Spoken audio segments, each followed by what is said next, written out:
Hi friends, welcome to Annam's Recipes.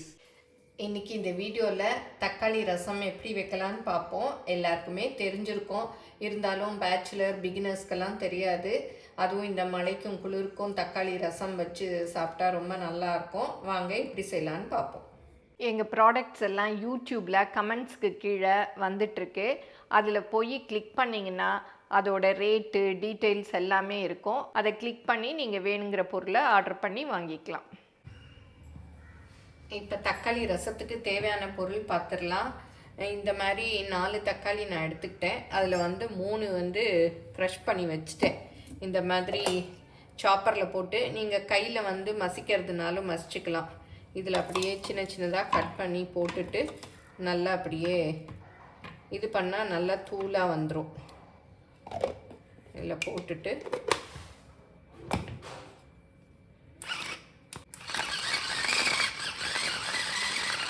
இந்த மாதிரி பண்ணிட்டோம்னா நல்லா மசிஞ்சிடும்.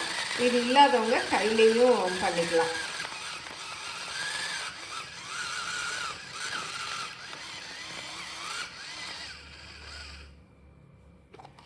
பாருங்கள், ஓரளவுக்கு நல்லா மசிஞ்சிருச்சு. இந்த மாதிரி தான் நான் மசிச்சு எல்லாத்தையும் போட்டுக்கிட்டேன். இப்போ தக்காளி 4 தக்காளி எடுத்தாச்சு. புளி கொஞ்சமாக ஊற வச்சுருக்கேன். அப்புறம் உப்பு, மஞ்சப்பொடி, இதுக்கு இந்த மாதிரி கொஞ்சம் பொருள் சாமானுங்க எடுத்து வச்சுருக்கேன். இதை தான் இடித்து அதில் சேர்த்துக்க போகிறேன். ஒரு சின்னதாக 10 பல் பூண்டு, சீரகம், அப்புறம் மிளகு, இதெல்லாம் ஒரு டீஸ்பூன் எடுத்திருக்கேன். மிளகு இன்னும் காரம் வேணும்னா இன்னும் கூட கொஞ்சம் கூட சேர்த்துக்கலாம். நான் 1 டீஸ்பூன் அளவு எடுத்திருக்கேன். ஒரு பச்சை மிளகா உடச்சி வச்சுருக்கேன். ஒரு காஞ்ச மிளகா, கொஞ்சம் கொத்தமல்லி இருக்கு இல்லையா, அதோட காம்பு, அப்புறம் கருவேப்பிலை, இது எல்லாத்தையும் போட்டு மிக்சியில் போட்டு குறைன்னு அரைக்கிறதுனாலும் அரைச்சிக்கலாம்.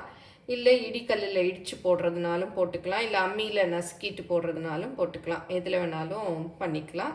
இப்போ நான் இடிக்கல்லில் தான் இடிக்க போகிறேன். இப்போ ஃபஸ்ட்டு மிளகு, சீரகம், பெருங்காயம் சொல்ல மறந்துட்டேன். இது இந்த கட்டி பெருங்காயம், பால் பெருங்காயம்னு வரும் இல்லையா, அதை பிச்சு வச்சுருக்கேன். அதுதான் போடுறேன். அதுதான் நல்ல வாசம் கொடுக்கும். தூள் பெருங்காயம்லாம் அவங்க தூள் பண்ணுறதுக்கு ஏதாவது சேர்த்துருப்பாங்க, கோதுமை மாவு அதனால் அது அவ்வளோவா வாசம் வராது. இதை சேர்த்துக்கிட்டிங்கன்னா நல்லா வாசமாக இருக்கும். இந்த காஞ்ச மிளகாய் இதையும் கிள்ளி சேர்த்துக்கலாம். சேர்த்துட்டு இதெல்லாம் நல்லா ஃபஸ்ட்டு இடிச்சுக்கலாம். இந்த மாதிரி செஞ்சு பொடி செஞ்சு ரசம் வச்சோன்னா அவ்வளோ நல்லாயிருக்கும். இப்போ மழை முடிஞ்சதும் குளிர் வந்துடும். இனி எல்லாருக்கும் சளி, இருமல் அந்த மாதிரிலாம் வரும். இந்த மாதிரி ரசம் வச்சு சாதத்தில் ஊற்றி சாப்பிட்லாம். இல்லை சும்மா சூப் மாதிரியும் குடிக்கலாம். ரொம்ப நல்லாயிருக்கும். இதை அப்படியே இடிச்சுக்கணும். இப்போ பாருங்கள், எல்லாம் ஓரளவுக்கு ரொம்ப நைஸாலாம் இடிக்கக்கூடாது. இந்த மாதிரி கொரப்பாக இடிச்சுக்கணும். இப்போ பூண்டு, பச்சை மிளகாய், கருவேப்பிலை, கொத்தமல்லி அதையும் போட்டு இடிச்சுக்கலாம்.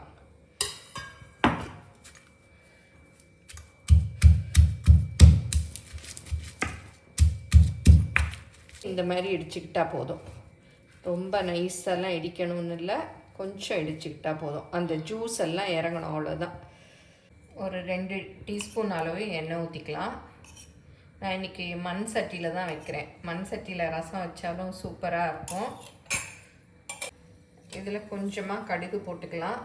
மற்றது எல்லாமே இடித்து வச்சுருக்கோம், அதனால் மற்றதெல்லாம் போடணும்னு தேவையில்லை. அப்புறம் வாசத்துக்காக 2 வரமிளகாய், அப்புறம் கொஞ்சம் கருவேப்பிலை.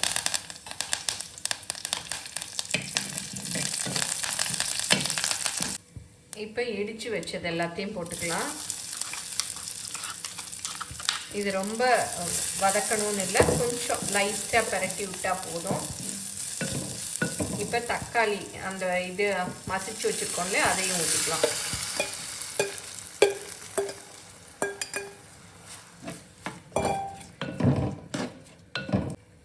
அப்புறம் உப்பு, அப்புறம் மஞ்சப்பொடி,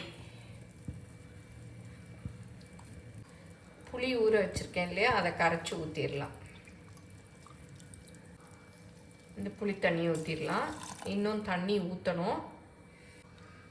தண்ணி நல்லா உங்களுக்கு எவ்வளோ வேணுமோ அவ்வளோ ஊற்றிக்கலாம். நான் 2 டம்ளர் அளவு ஊற்றிடுறேன். அப்புறம் இது வந்து கருவேப்பிலை பொடி, கருவேப்பிலை காய வைக்கிறோம் இல்லையா, அதெல்லாம் வந்து பவுட்ரு பண்ணி வச்சுருப்பேன். அதை வந்து கொஞ்சம் போட்டுக்கலாம்.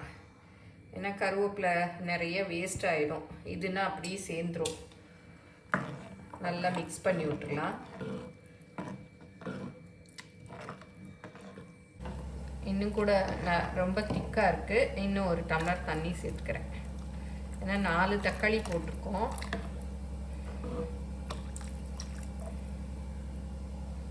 இது நல்லா அப்படியே கொஞ்சம் கொதி வரணும்.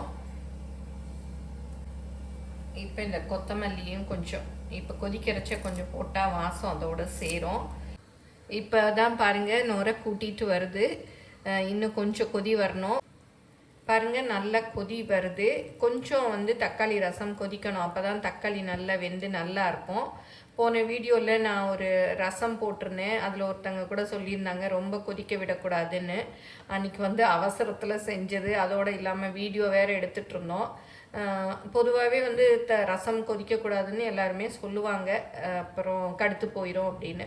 ஏன்னா தக்காளி ரசம் வந்து கொதிச்சாதான் இந்த தக்காளியெல்லாம் வெந்து நல்லா சாஃப்டாக நல்லா இருக்கும். இல்லாட்டா அப்படியே பச்சை வாசம் அடிக்கும். அதனால் கொஞ்சம் தக்காளி ரசத்துக்கு மாத்திரம் கொஞ்சம் கொதிக்க விடணும். நீங்களும் சுவையாக சமைக்கணுமா? எங்கள் மசாலா பொடிகளை யூஸ் பண்ணி பாருங்கள். அதெல்லாம் வாங்கணுன்னா ஸ்க்ரீனில் வர்ற வெப்சைட்டுக்கும் வாட்ஸ்அப் நம்பருக்கும் போய் ஆர்டர் பண்ணிங்கன்னா நீங்கள் வேணுங்கிறத வாங்கிக்கலாம். கொத்தமல்லி போட்டு அப்படியே இறக்கிடலாம். இப்போ நல்லா கொதிச்சிருச்சு. போதும், அடுப்பை ஆஃப் பண்ணிடலாம். மண் சட்டியில் வச்சதுனால பாருங்கள் இன்னுமே கொதிச்சிட்ருக்கு. இதை வந்து அப்படியே சூடாக குடித்தாலும் நல்லா சளியெல்லாம் விட்டுரும். சாதத்தில் ஊற்றி சாப்பிட்டாலும் நல்லாயிருக்கும். அப்படி வாசம் அவ்வளோ சூப்பராக இருக்குது. நம்ம மிளகு சீரகம்லாம் ஃப்ரெஷ்ஷாக அடித்து போடுறோம் இல்லையா, அதனால் அந்த ஃப்ளேவர்லாம் இறங்கி ரசம் அப்படி அருமையாக இருக்குது. பாருங்கள் சுட சுட தக்காளி ரசம் ரெடி ஆகிடுச்சு. அப்படியே நல்லா ஆவி பறக்குது. இதை வந்து தெளிவாகவும் அப்படியே சூப் மாதிரி குடிக்கலாம். அப்படியே சேர்த்து பிசைஞ்சு சாப்பிட்டோன்னா அவ்வளோ நல்லாயிருக்கும். இந்த பூண்டெல்லாம் வந்து எடுத்து வெளியில் போட்டுறாதீங்க. அதெல்லாம் வந்து சாப்பிட்டிங்கன்னா ரொம்ப நல்லது, நல்லாயிருக்கும். இந்த தக்காளி ரசத்தை எல்லோரும் ட்ரை பண்ணி பாருங்கள். இப்போ தக்காளிலாம் கூட நல்லா விலை கம்மியாக தான் விற்கிது.